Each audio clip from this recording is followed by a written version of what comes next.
এই নির্বাচন সরকার বদলের নির্বাচন না। এই নির্বাচন ঠিক করবে দেশের মালিককে। 11 দলের নির্বাচনে ঐক্য হয়েছে, আলহামদুলিল্লাহ। এইটা আরো ভালোভাবে হইতে পারত, কিন্তু হয় নাই। যাই হোক, অসুবিধা নাই। এই জোটকে এখন বিজয় হইতে হবে।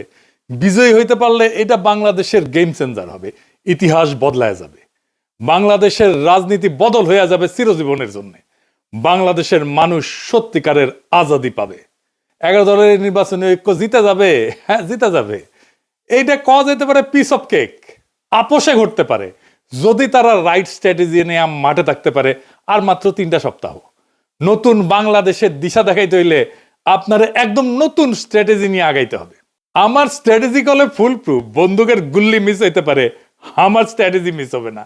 কিন্তু মুশকিলটা হইতেছে, আমি যেহেতু জোটের কেউ না, আমি তো হরিদাস পাল, তাই আমার এই ইউটিউব বানাই কইতে হইতেছে যে কেমনে এই স্ট্র্যাটেজিটা ইমপ্লিমেন্ট করবে। তাতে একটা মুশকিল আছে, এটা তো যায় না যাবে প্রতিপক্ষ। আসলে প্রতিপক্ষ যায় না যায় বা বুঝা যায় আপনি কোন স্ট্র্যাটেজি নিতেছেন, এটা প্রতিপক্ষের বুঝতে তো সময় লাগবে না, তাই না? একেবারে বেকুব না হইলে। তাই এই স্ট্র্যাটেজি কয়া দিলেও অসুবিধা নাই।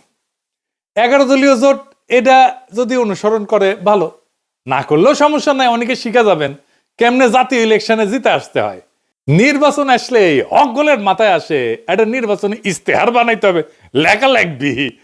2018 সালের ইলেকশনে তখন ঐক্যফ্রন্টের ইলেকশন কাজ করতেছি লুকায় থেকে, মানে আন্ডারগ্রাউন্ডে থেকে। আমি ঐক্যফ্রন্টের বুঝাইতে পারলাম না যে ইস্তেহার একটা ভুয়া জিনিস। ইস্তেহার আপনারে ইলেকশনে জেতায় না, জেতায় অন্য কিছু। এই ভূখণ্ডের রাজনৈতিক ইতিহাসে 2টা নির্বাচন ফেনোমেনাল হয়েছে। একটা 70-এর নির্বাচন আর 91 নির্বাচন। একটা মুজিব জিতছিল, আর একটা জিতছিল খালেদা জিয়া। মুজিবের 70-এর নির্বাচনে জিতাইছিল কি কন্ত 6 দফা স্বায়ত্তশাসন, তাই না? 91 খালেদা জিয়া জিতাইছিল কি? উনার একটাই কথা, ওদের হাতে গোলামির জিনজির, আমাদের হাতে স্বাধীনতার পতাকা। এই কথাটা, এই যে 6 দফা আর স্বাধীনতার পতাকা, এটা কি নির্বাচনী ইস্তেহারে লেখা ছিল? না, লেখা ছিল না। তাহলে এটা কি যা এত সিম্পল, এত ছোট, অথচ এত পাওয়ারফুল? কি এটা? এটা হইতেছে স্ট্র্যাটেজিক ডক্ট্রিন। নতুন কথা মনে হইতেছে, আগামী নির্বাচনে 11 দলের স্ট্র্যাটেজিক ডক্ট্রিন লাগবে একটা, যদি জিততে চায়। আজকাল আলাপ সেই স্ট্র্যাটেজিক ডক্ট্রিন নিয়ে আসেন। আগে বুঝে নি কেন স্ট্র্যাটেজিক ডক্ট্রিন ইস্তেহারের চাইতে অনেক বেশি গুরুত্বপূর্ণ, আর স্ট্র্যাটেজিক ডক্ট্রিন আসলে কি, এর হাতি না ঘোড়া। আসেন আল্লাহর নামে শুরু করি। ইস্তেহার হইতেছে নির্বাচনের আগে দেওয়া প্রতিশ্রুতির তালিকা, কি কি করা হবে তার ঘোষণা, মূলত ভবিষ্যৎ নির্ভর। আর স্ট্র্যাটেজিক ডক্ট্রিন হইতেছে রাজনীতিকে দেখার দৃষ্টিভঙ্গি, ক্ষমতার উৎসকে সেটা নির্ধারণ করা, রাষ্ট্র কার জন্যে তার স্থায়ী উত্তর একটা স্ট্র্যাটেজিক ডক্ট্রিন। ইস্তেহার বলে কি করব, ডক্ট্রিন বলে কেন করব আর কার জন্য করব। মানুষ এ সমস্ত ইস্তার ফিস্তার বিশ্বাস করে না, পড়েও না। রাজনৈতিক দলের কর্মীরাও পড়ে না, কারণ সারা দুনিয়ার বাস্তবতা হইতেছে প্রায় সব দলই একই প্রতিশ্রুতি দেয়। চাকরি দেব, বেকারত্ব কমাবো, দাম কমাবো, দুর্নীতি কমাবো।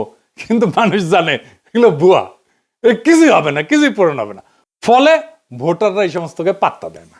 কিন্তু ডক্ট্রিন ইস্তেহারের এই সীমাবদ্ধতা ভেঙে ফেলে। ইস্তেহার যাচাই হয় ক্ষমতায় গেলে, ক্ষমতায় যে সে করলো কিনা। আমি কিন্তু আওয়ামী লীগের ইস্তেহার নিয়ে বেশ কয়েকটা এপিসোড করছি যে ওরা কোনোটাই কিছু করে নাই, বাস্তবায়ন করে নাই। কিন্তু ডক্ট্রিন যাচাই হয় ভোট দেওয়ার আগেই। ডক্ট্রিন মানুষকে প্রশ্ন করায়, আমি কি এই ডক্ট্রিনের মধ্যে নিজেকে দেখতে পাই? এই দল আসলে আমাকে কি মনে করে? মানুষ ইস্তেহার বিশ্বাস না করলেও ডক্ট্রিনকে চিনতে পারে। ইস্তেহার হয় পরিস্থিতি নির্ভর, আর ডক্ট্রিন সময় স্বাধীন। জিনিসপত্রের দাম বাড়লে ইস্তেহার বদলাবে, যুদ্ধ হইলে ইস্তেহার বদলাবে, কিন্তু ডক্ট্রিন বলে যে পরিস্থিতি আসুক ক্ষমতার কেন্দ্রটা বদলাবে না, ভোটাররা তাতে নিরাপত্তা পায়। ইতিহাস বলে যে দল ডক্ট্রিনে যেতে সে নির্বাচনে যেতে। নির্বাচনের মাঠে ডক্ট্রিন কি করে? 1 নাম্বার, ভোটকে একটা ডিল থেকে ঘোষণা বানায় দেয়। ইস্তেহার, আমি ভোট দিচ্ছি কারণ তুমি দিবা আমারে, তাই তো? আর ডক্ট্রিন বলে আমি ভোট দিচ্ছি কারণ আমি জানি ও আমি কে তার কাছে। 2 নাম্বার, প্রতিপক্ষের কথা কেউ নিজের করে নেয়। তার প্রতিপক্ষ যত কথা বলবে আমাদের ফ্রেমে বলবে, এটাই ডক্ট্রিন ঠিক করে। এটা আমরা আগে পরে আরো বিস্তারিত বলবো। ডক্ট্রিন ঠিক হলে ইস্তেহার তার বাইরে যেতে পারে না। ডক্ট্রিন ইস্তেহারের সীমা টেনে দেয়। আর মানুষের মনস্তত্ত্ব, মানুষ কি বিশ্বাস করে, মানুষ বিশ্বাস করে যে তাকে সম্মান দেয়, যে তাকে ছোট করে না, যে তাকে মর্যাদা দেয়, যে তাকে রাষ্ট্রের মালিক বানায়, তাকে বিশ্বাস করে। আর ইস্তেহার বলে আমি তোমার এটা দেব, ডক্ট্রিন বলে আরে তুমি কি দেবো, তুমি তো মালিক। ডক্ট্রিন এটা বুঝায় দেয়। ইস্তেহার আপনাকে গ্রহীতা বা অনুগ্রহ প্রার্থী বানায়, ডক্ট্রিন আপনাকে মালিক বানায় দেয়। মালিক ভিক্ষার উপরে ভোট দেয় না। নির্বাচন তো প্রতিশ্রুতির প্রতিযোগিতা না, নির্বাচন দেশের মালিকানা নির্ধারণ করে। তাই ইস্তেহারের চেয়ে গুরুত্বপূর্ণ আমরা রাষ্ট্রকে, রাজনীতিকে, মানুষকে, জনগণকে, রাষ্ট্রের সাথে জনগণের সম্পর্ককে কিভাবে দেখি। নির্বাচনে মানুষ প্রতিশ্রুতিতে ভোট দেয় না, এটা বুঝতে হবে বাংলাদেশের পলিটিশিয়ানদেরকে। নিজের অবস্থানকে যে বুঝাই দিতে পারে তারে ভোট দেয়। আর যেই দল মানুষকে তার অবস্থান বুঝায় দেয় সেই দল ইস্তেহার ছাড়াই জয়ী হইতে পারে। ইস্তেহার ভুয়া জিনিস, ডক্ট্রিন আসল জিনিস। তাইলে 11 দলীয় জোটের বিজয়ের লক্ষ্যে স্ট্র্যাটেজিক ডক্ট্রিন কি হইতে পারে?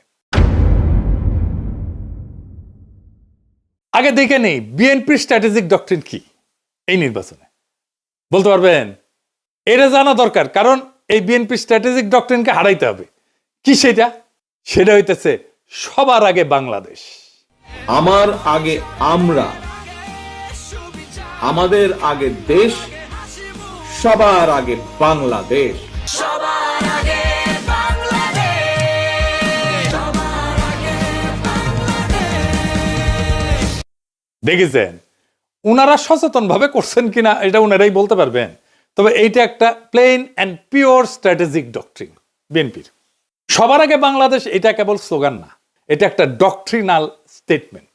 এইটাই ক্ষমতার উৎস নির্ধারণ করে। তাহলে এই ডক্ট্রিনাল স্টেটমেন্টের সমস্যা বের করতে হবে। সমস্যাটা কি? এই স্লোগানের সমস্যা বের করতে পারলে এইটারে ফাইট করা সহজ। আর এইটারে ফাইট করতে পারলে বিএনপি পুরা ক্যাম্পেইন কোলাপস করবে। আসেন এটা দেখে নিই, আমরা বিস্তারিত খুঁটায় খুঁটায় দেখব। তাইলে বুঝবেন এই সরল কথার মধ্যে কি গরল লুকায় আছে। গরল মানে জানেন তো, বিষ বিষ বিষ। তো দানের শীষের এই ডক্ট্রিনে কি বিষ লুকে আছে সেটা আমরা খুঁজে দেখি। সবার আগে বাংলাদেশ মানে বাংলাদেশ নামে একটা বিমূর্ত সত্তা আছে। সেই সত্তার যে স্বার্থ সেটা জনগণের উপরেও প্রাধান্য পাইতে পারে। অর্থাৎ জনগণ আগে না, রাষ্ট্র আগে। এটা একটা স্পষ্ট স্টেট ফার্স্ট ডক্ট্রিন। এটা শাসনের বৈধতা তৈরি করে। এই স্লোগান দিয়ে বলা হয় দেশের স্বার্থে সব কাজ করা হবে, ফলে অধিকার সীমিত করা, মত প্রকাশ দমন করা, কঠোর সিদ্ধান্ত নেওয়া, দমন পীড়ন করা সবই নৈতিকভাবে বৈধ হয়ে যায়। হাসিনার মতো। হাসিনাও এই একই ধরনের ডক্ট্রিনে বিলিভ করত, বিশ্বাস করত। এটারে বলা হয় ইংরেজিতে ইনস্ট্রুমেন্টাল লেজিটিমেসি ডক্ট্রিন, মানে উদ্দেশ্যের নামে পদ্ধতির বৈধতা। মানে উদ্দেশ্য হইতেছে আগে রাষ্ট্র, সবার আগে বাংলাদেশ। সেই জন্যে ওই সবার আগে বাংলাদেশকে রাখার জন্য যা যা পদ্ধতি আমি অ্যাপ্লাই করব সব বৈধ, সব সহি। এইটা জনগণকে সাবজেক্ট না অবজেক্ট বানায়, মানে জনগণ আর মালিক থাকে না, শাসিত হওয়ার বস্তু বানায় ফেলে। এই ফ্রেমে দেশ উপরে, জনগণ নিচে। জনগণ দেশকে সেবা দিবে, সেবা। জনগণ এখানে রাষ্ট্রের মালিক না, রাষ্ট্রের উপকরণ। এইটাকে প্যাটার্নালিস্টিক ডক্ট্রিনও বলা যায়, মানে অভিভাবক সুলভ শাসন ডক্ট্রিন বা অভিভাবকত্ববাদী রাষ্ট্রনীতি। এটা মানে কি? রাষ্ট্র নিজেকে জনগণের অভিভাবক মনে করে, আর জনগণকে দেখে অপ্রাপ্ত বয়স্ক, বুঝে না, নতুন, অক্ষম হিসাবে। এই এই সোনামণি বসো, জান তুই গেছো হ্যাঁ নয় নতুন নতুন। যাদের হয়ে রাষ্ট্র ভালো বুঝে সিদ্ধান্ত নেয়। এই ডক্ট্রিনে জনগণ মালিক না, তত্ত্বাবধানে থাকা ব্যক্তি, যার সম্মতি প্রয়োজনীয় না, আনুগত্যই যথেষ্ট। প্রশ্ন করাকে দেখা হয় অকৃতজ্ঞতা হিসাবে। Paternalistic doctrine. বোঝা গেছে হাসিনা বলতো অকৃতজ্ঞ জাতি। এইখানে রাষ্ট্র বলে তোমার চেয়ে আমি বেশি বুঝি, আমি সবচেয়ে বেশি বুঝি। এই অভিভাবকত্ববাদী রাষ্ট্রনীতি এমন একটা শাসন দর্শন যেখানে জনগণ নাগরিকরা রাষ্ট্রের সন্তান। সন্তান বললে ভালো শোনায়, আসলে ওই অর্থে না আর কি, মানে অপ্রাপ্ত বয়স্ক জনগণ। দেখেন সবার আগে বাংলাদেশের ডক্ট্রিন কিন্তু পাল্টায় না কখনোই। মানে ধরেন যুদ্ধেও একই থাকে, সংকটেও একই থাকে, দমনেও একই থাকে। যুদ্ধও মানাবে এটা, সংকটও মানাবে, দমনেও মানাবে, কারণ দেশের জন্য সব যুক্তি খাটে। এটি ডক্ট্রিনের লক্ষণ। ডক্ট্রিন হয়ে উঠতে হইলে এরকম যে কোনো পরিস্থিতিতে এইটা কাজে লাগবে। এটা সীমা টানে না, ক্ষমতাকে অসীম কইরা দেয়। এই স্লোগানে কোথাও বলা নাই কি করা যাবে না। জনগণ কখন না বলবে, ক্ষমতার সীমা কোথায় বলা নাই। ক্ষমতা নিজেই তার সীমা ঠিক করে। এটা আনচেকড সোভার্নিটি ডক্ট্রিন, সীমাহীন সার্বভৌমত্বের ডক্ট্রিন। এইটা নিয়ন্ত্রণহীন সার্বভৌমত্ববাদী রাষ্ট্রনীতি। রাষ্ট্র নিজেই নিজেকে চূড়ান্ত ক্ষমতার উৎস মনে করে, যার উপরে জনগণের সম্মতি, জনগণের জবাবদিহিতা চাওয়ার অধিকার, এমনকি জনগণের এটা সীমা ঠিক করে দেওয়া, এটা কাজ করে না। এই ডক্ট্রিনে ক্ষমতার উপরে কোনো কার্যকর নিয়ন্ত্রণ থাকে না। রাষ্ট্রের স্বার্থ সব প্রশ্নের ঊর্ধ্বে। নাগরিক অধিকার এখানে শর্ত সাপেক্ষ হয়ে যায়। রাষ্ট্র বলে আমি সিদ্ধান্ত নেব, সীমা আমি ঠিক করব, তুমি কোন তেজপাতা, তুমি কোন। তার মানে সবার আগে বাংলাদেশ কোনো আবেগী স্লোগান না, এটা এমন একটা স্ট্র্যাটেজিক ডক্ট্রিন যা রাষ্ট্রকে জনগণের উপরে স্থাপন করে এবং ক্ষমতাকে সীমাহীন বৈধতা দেয়। তাইলে এই সবার আগে বাংলাদেশ এই স্লোগানের স্ট্র্যাটেজিক ডক্ট্রিনকে হারাইবেন কেমনে? এই প্রথম কৌশল হইতেছে এটাকে আক্রমণ করা যাবে না। আক্রমণ না করে হারানো যায়, খুব চমৎকার ভাবে হারানো যায়, অপরূপ ভাবে হারানো যায়, মোলায়েম ভাবে হারানো যায়। কারণ আপনি এটা ব্যাখ্যা করতে পারবেন না এখন কেন এটা খারাপ। আপনি জন ধরে বুঝাইতে পারবেন না, টাইম নাই, কইতে পারবেন না বুঝিছো এই স্লোগান কিন্তু তোমার স্লোগান। তাই এইটার কৌশল অন্য। কি সেই কৌশল? এই স্লোগানকে গ্রহণ করতে হবে। আমরা এটাকে গ্রহণ করতেছি কারণ রাজনীতিতে যে স্লোগান জনগণের মনে কিছুটা ঢুকে গেছে, সেটাকে ভাঙা সহজ হয় না, কিন্তু সেটাকে নতুন অর্থ দিতে পারলে জেতা যায়। আমরা এটাকে নতুন অর্থ দেব, তাহলে কি হবে? Counter narrative. কিভাবে আমরা এই কথাটাকে নতুন মিনিং দিতে পারবো, নতুন অর্থ দিতে পারবো? তাহলে আমাদের এমন একটা স্লোগান আবিষ্কার করতে হবে যেই স্লোগানের মানে এই বিএনপির স্লোগান সবার আগে বাংলাদেশের স্লোগানের অনিবার্য পরিণতি বলে মনে হয়, ডেস্টিনি বলে মনে হয়। কি হইতে পারে সেটা? সবার আগে বাংলাদেশের কাউন্টার ন্যারেটিভ হবে আমরাই বাংলাদেশ। ওরা বলবে সবার আগে বাংলাদেশ, আমরা বলবো সেটাই তো আমরাই বাংলাদেশ। এখানে কোনো ঝগড়া নাই, এখানে কোনো কনফ্রন্টেশন নাই, এখানে কোনো কন্ট্রাডিকশন নাই, এখানে আছে কমপ্লিশন, সম্পূর্ণতা। বিএনপি বলছে কি আগে, আমরা বলছি ওইটা আসলে কি, কেন আমরাই বাংলাদেশ। বিএনপির সবার আগে বাংলাদেশ স্লোগানকে আমরাই বাংলাদেশ স্লোগান সুপারসিড করে যাবে। এখানেই মূল খেলা। আমি এখানে কয়েকটা দিক ব্যাখ্যা করব কেনে কিভাবে এটাকে সুপারসিড করে যাবে। আসেন সেটা বুঝে দেখি, খুব মজা লাগবে। প্রথমে দার্শনিক ব্যাখ্যা, মানে পলিটিক্যাল ফিলোসফির ব্যাখ্যা। বাংলাদেশ জমি না, পতাকা না, সংবিধানে কাগজ না, বাংলাদেশ হলো মানুষের সমষ্টিগত রাজনৈতিক অস্তিত্ব। এখান থেকে আসে জনগণের সার্বভৌমত্ব। মানুষ মানে রাষ্ট্রের মালিক। তাই আমরাই বাংলাদেশ কোনো আবেগী কথা না, এটা সার্বভৌমত্বের ঘোষণা। বিএনপি দেশকে একটা বাইরের বস্তু হিসেবে দেখে, আমরা দেশকে নিজেদের পরিচয় হিসেবে দেখি। 2 নাম্বার রাষ্ট্রনৈতিক ব্যাখ্যা বা স্টেট লজিক। বিএনপির ফ্রেম রাষ্ট্র আগে, রাষ্ট্র সিদ্ধান্ত নেয়, মানুষ উপকারভোগী। আমাদের ফ্রেম মানুষ আগে, মানুষ সিদ্ধান্ত নেয়, রাষ্ট্র মানুষের যন্ত্র। এইখানে ক্ষমতার কেন্দ্রটা বদলায় যায়। এইটাকে বলে সাবজেক্ট শিফট। বিএনপি বলে আমরা দেশ চালাবো, আমরা বলি আমরাই দেশ। এই অবস্থান থেকে কাউকে হারাইতে গেলে বলতে হয় তুমি দেশ না। এইটা তো সে বলতে পারবে না। রাজনীতিতে এর চেয়ে আত্মঘাতী কথা আর নাই। 3 নম্বর হইতেছে পলিটিক্যাল স্ট্র্যাটেজির ব্যাখ্যা। এটারে বলা হয় ক্লাসিক ফ্রেম হাইজ্যাকিং। বিএনপি যতবার বলবে সবার আগে বাংলাদেশ, ততবার তারা আসলে বলবে আমরা আগে। তারা নিজেরাই জনগণকে কেন্দ্র বানাবে, আমাদের ফ্রেম রিপিট করবে। এটারে বলা হয় নো এসকেপ ন্যারেটিভ। ওরা কথা বললেই আমার ভাষায় কথা বলবে। 4 নম্বর হইতেছে মার্কেটিং ব্যাখ্যা, পলিটিক্যাল মার্কেটিং আর কি, মানে পণ্যের মার্কেটিং না। বিএনপির স্লোগান অ্যাবস্ট্রাক্ট প্রোডাক্ট সেন্ট্রিক, মানে মানুষ শুধু সমর্থন করে। আমাদের স্লোগান আইডেন্টিটি বেসড, মানুষ নিজেকে এটার ভিতরে দেখতে পায়। মানুষ পোস্টারে লিখবে আমরাই বাংলাদেশ, কারণ এটা স্লোগান না, এটা সেলফ আইডেন্টিটি স্টেটমেন্ট। মানুষ যেটা নিজের পরিচয় মনে করে ওইটার সাথে বিশ্বাসঘাতকতা করে না। বোঝা গেছে? খুব সিম্পল 2টা শব্দ, বিধ্বংসী। আপনাদের মনে আছে আওয়ামী লীগের জয় বাংলা স্লোগানটারে ক্যাপচার কইরা ধ্বংস করে দিছিলাম। আগে ক্যাপচার করছি, তারপরে ধ্বংস করে দিছি, ডেস্ট্রয় করে দিছি। বেশি দিন আগের কথা না, মনে আছে না? যেই স্লোগান তাদেরকে উদ্দীপ্ত করার কথা, সেই স্লোগানটাকে আগে ক্যাপচার কইরা ধ্বংস করে দিছিলাম একেবারে পুরাপুরি। এই টেকনিকে এবার আসেন ইলেকশন জার্নির আর্ক। সেটা আবার কি? এটা আসলে কি? নয়া জিনিস করছেন দাদা, কঠিন মানে হচ্ছে আরে কঠিন না, সেল চালাইয়া বুঝে যাবেন। আসেন সেল চালাইয়া বুঝে নিই। এইটা আসলে ভোটের আগে থেকে ক্ষমতায় যাওয়ার পর পর্যন্ত জনগণকে একসাথে নিজের সাথে যুক্ত রাখার রোডম্যাপ, পথ নকশা। এখানে ভোট শুধু একটা ঘটনা, পুরো গল্প না। ঠিক আছে, বর্তমান বাংলাদেশের বাস্তবতাটা কি? এটা কি জন অসন্তোষ এটা দিয়ে শুরু হয়? তা না, শুরু হয়েছে একটা হতাশা দিয়ে, গভীর হতাশা দিয়ে, একটা ভ্রম দিয়ে, একটা ভুল দিয়া। সব বদলাইছে মনে হয়, কিন্তু আসলে কিছু বদলায়নি। আগের বন্দোবস্ত, আগের রাষ্ট্রযন্ত্র, আগের ক্ষমতার ভাষা, আগের নিয়ন্ত্রণ সব ঠিক আছে, শুধু মুখ বদলাইছে, দল বদলাইছে। মানুষ স্পষ্ট দেখতেছে বিএনপি ধীরে ধীরে আওয়ামী লীগের আগের জায়গাগুলো নিচ্ছে, কাঠামো ভাঙতেছে না, দখল বদলাচ্ছে। সবচেয়ে গুরুত্বপূর্ণ বাস্তবতা হইতেছে তারেক রহমান তো নির্বাচিত প্রাইম মিনিস্টার না, কিন্তু তিনি ডিফ্যাক্টো দেশের প্রধান সিদ্ধান্ত কেন্দ্র। এখানে মানুষ বুঝে যায় সমস্যা ব্যক্তি না, সমস্যা হচ্ছে একই রাষ্ট্র একইভাবে চলে।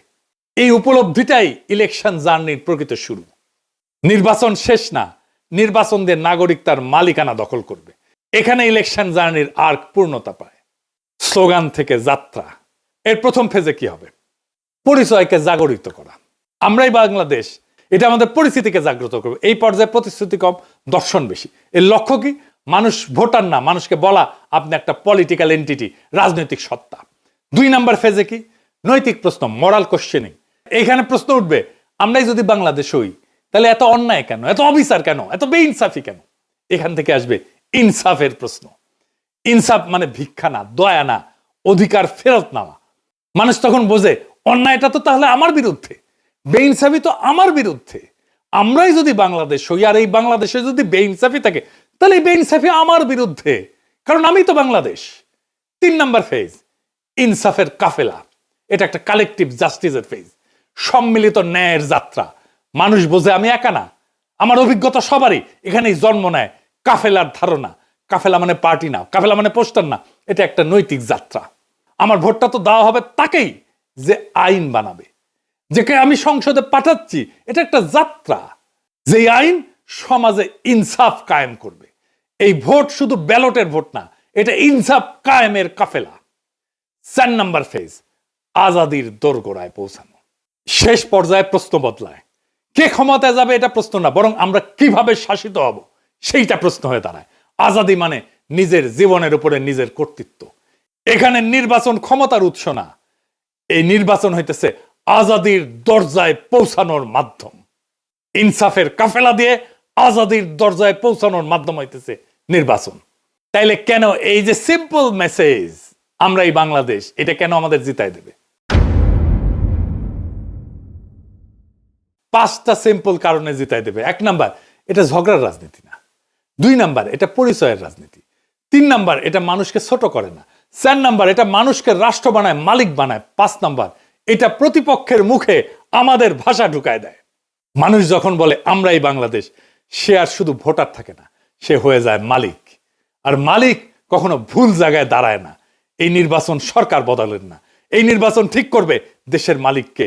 ওরা বলে সবার আগে বাংলাদেশ, আমরা বলি আমরাই বাংলাদেশ। যেদিন মানুষ এটা বুঝে যাবে সেদিন আর কাউকে জিততে হবে না। নির্বাচন নিজেই নিজের ফল ঘোষণা করবে। সেই দিনের অপেক্ষায় আমরা থাকব 12ই ফেব্রুয়ারিতে। ইনকিলাব জিন্দাবাদ। আমরা কি চাই? আপনি কি চান? আমি কি চাই? বাংলা কি চায়? মাটির কি চায়? শহীদ কি চায়? আমরা কি চাই? বাংলা কি চায়? 24 কি চায়? জুলাই কি চায়? আমরা কি চাই? ইনকিলাব কি চায়? বিপ্লব কি চায়? জনতা কি চায়? মাটি কি চায়? বাংলা কি চায়?